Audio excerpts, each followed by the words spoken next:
Bonjour cher Nicolas. Bonjour. Depuis Station F, vous avez fait vous-même votre émission Les Experts ce matin.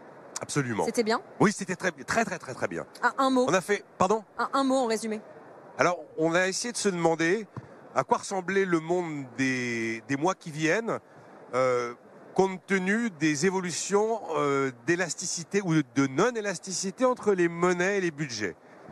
Que va faire la politique monétaire? Que peuvent faire encore les budgets? Quelle va être la nouvelle feuille de route de l'Europe en matière de budget? Est-ce que la solution sera dans la demande ou la solution sera dans l'offre pour réussir le financement de la transition verte? Est-ce qu'il faudra aller passer par la fiscalité ou est-ce que c'est le taux d'emploi qui apportera une réponse définitive à tous nos problèmes? Bref, une assez bonne vision de synthèse de tous les enjeux qui sont devant nous et des différents leviers que l'on peut espérer activer pour y répondre. Voilà si je peux vous faire un résumé à grands traits de ce qu'on s'est raconté avec Frédéric Farah, Christian Chavagneux et Patrick Artus entre 9h et 10h ce matin. Nous parlions d'éducation financière. L'éducation financière, c'est aussi écouter ou réécouter les experts tous les jours de 9h à 10h et à n'importe quel moment en podcast. Bon, avec moi, vous ne parlez pas de tout ça. Vous allez parler de péages et plus précisément de hausse des péages que l'on connaît à partir de février 2024 parce que le ministre délégué au transport, Clément Beaune, l'a annoncé chez nos confrères d'RMC hier. Cette hausse, elle va être de combien? Alors la hausse en moyenne, c'est toujours en février, sera de 3%, un peu moins de 3%. C'est important de dire une moyenne. Alors d'abord, c'est quand même beaucoup moins qu'en 2023. En 2023, on n'était pas loin des 5%. Une moyenne parce que vous avez certains réseaux comme le tunnel de Fréjus ou le tunnel du Mont Blanc où la hausse sera nettement au-dessus de 3% et d'autres réseaux où elle sera bien en deçà de 3%. Je pense par exemple au réseau Cofiroute. Ça part des Yvelines jusqu'au Mans, Angers, Chartres, par Cofiroute. Il y a également le réseau ASF, toutes les autoroutes du sud de la France, ou encore le réseau Escota, c'est Esterel Côte d'Azur, où là on aura des hausses inférieures à 3%. Et je précise que c'est un chiffre qui est donné par le gouvernement, c'est quand même particulier, on parle de concessionnaires privé pour l'essentiel, excepté justement Fréjus et Mont-Blanc, où l'État est actionnaire majoritaire. C'est là où les hausses seront les plus importantes. C'est le gouvernement qui l'annonce parce qu'en fait, c'est pas un prix. Vous parliez du prix et du tarif avec Jean-Marc Daniel, je crois, tout récemment. Mardi, tout à fait. Ben, on n'est pas sur un prix. On est sur un tarif qui correspond à une méthode de calcul tout à fait prédéfinie et qui est validée tous les ans par le gouvernement. Donc, c'est un prix administré, les péages. Voilà pourquoi est-ce que c'est Clément Beaune qui nous donne la nouvelle. Voilà, effectivement, avec Jean-Marc Daniel, mardi, nous faisions la définition de tarif versus prix. C'est un de nos auditeurs qui nous a demandé de faire cet exercice. Jean-Marc Daniel nous définit des mots du vocabulaire financier tous les mardis dans la séquence Le Coach à retrouver en podcast. Alors, revenons à notre sujet. Moins de 3% de hausse, ça veut dire que la fameuse taxe prévue sur les concessions, eh bien, elle n'est pas répercutée sur les péages. Alors, elle n'est pas encore. D'abord, elle n'a pas encore été votée au Parlement, mais à mon avis, c'est qu'une question de temps. Elle va être validée, c'est certain.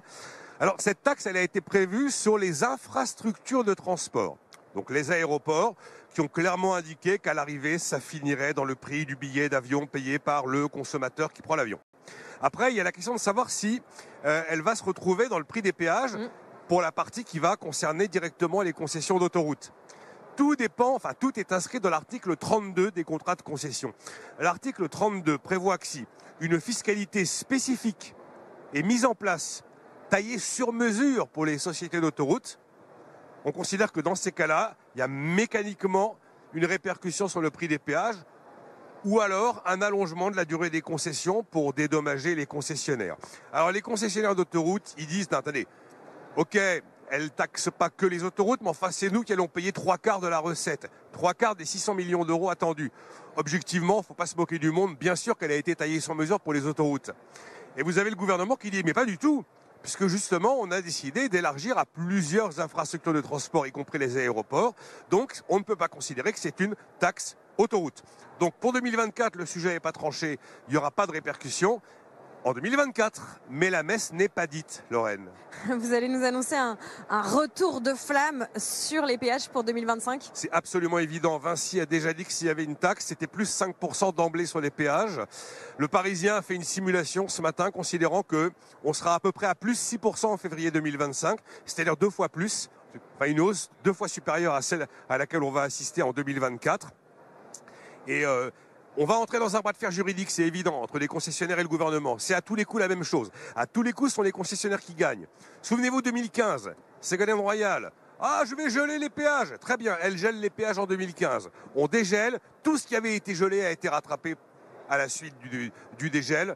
Donc, comme d'habitude, c'est le mythe du contrôle des prix, le mythe de l'encadrement des prix qui va s'écrouler. Et s'il y a une décision de taxation sur les autoroutes qui est validée en 2024, je peux vous assurer que la facture arrivera. Merci Nicolas pour cette prédiction retour de flamme sur les péages 2025. Nicolas Dose, tous les jours dans Tout pour investir, on décrypte l'actualité qui vous concerne, chers auditeurs, auditrices. Vous restez avec nous, on est à Station F, on s'occupe de vos finances personnelles, mais on ne fait pas que ça ici. Toute la journée, on parle aussi innovation, on parle et on parle avec ces dirigeants d'entreprises au masculin, au féminin qui font la France, qui participent à innover, à dynamiser notre économie, qui l'incarnent au quotidien avec leurs équipes. On continue à s'occuper de vous, investisseurs, investisseuses.